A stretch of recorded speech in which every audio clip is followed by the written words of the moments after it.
Most accounts of the Villisca murders focus only on the night of June 10th, but the truth is far more complex. The Moore family had been reporting strange occurrences in the weeks leading up to the murders. Neighbors confirmed seeing an unfamiliar figure watching the house on multiple occasions. Even more telling, the Moore children had mentioned to friends at school that they'd seen a man in the closet several times. At the time, everyone dismissed these as childhood imagination, but after the murders, investigators found cigarette butts in the attic, evidence suggesting someone had been hiding in the house, potentially studying the family's routine. This wasn't just a random act of violence or a burglary gone wrong. The killer had methodically planned this attack, possibly for weeks, making this case even more terrifying than most people realize.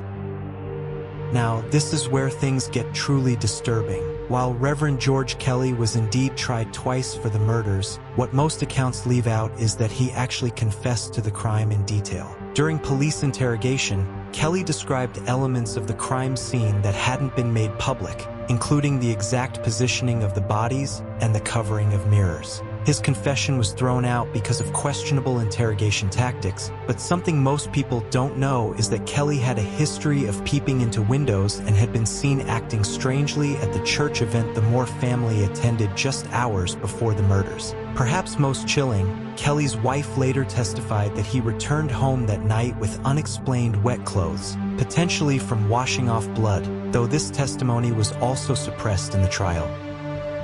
The traditional narrative treats the Villisca murders as an isolated incident, but there's compelling evidence suggesting they were part of a larger pattern. Between 1911 and 1912, similar axe murders occurred in Colorado, Kansas, and Illinois, all following the same modus operandi. Nighttime attacks, victims' faces covered, and mirrors draped with cloth.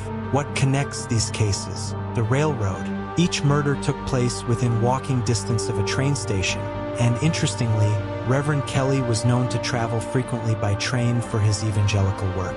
Even more telling, the murders stopped after Kelly's arrest in 1917, despite his eventual acquittal. While this doesn't prove his guilt, it does suggest a connection that investigators at the time failed to fully explore.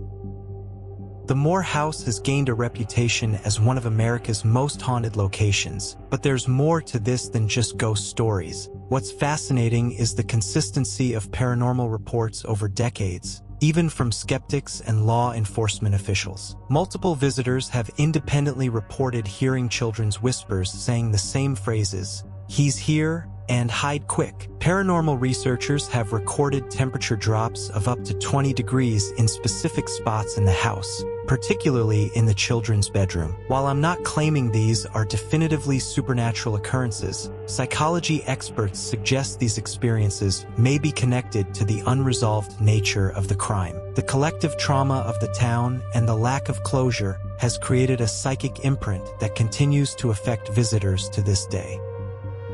The Villisca Axe murders remain officially unsolved, but as we've seen, there's far more to this story than most accounts reveal. The evidence points to a calculated, premeditated crime with potential connections to similar murders across the Midwest. Whether you believe in the paranormal elements or not, what's undeniable is that this case continues to haunt American history over a century later. If you found this deep dive interesting, hit that subscribe button for more hidden histories and unsolved mysteries. Until next time, remember, sometimes the most terrifying stories are the ones that really happened.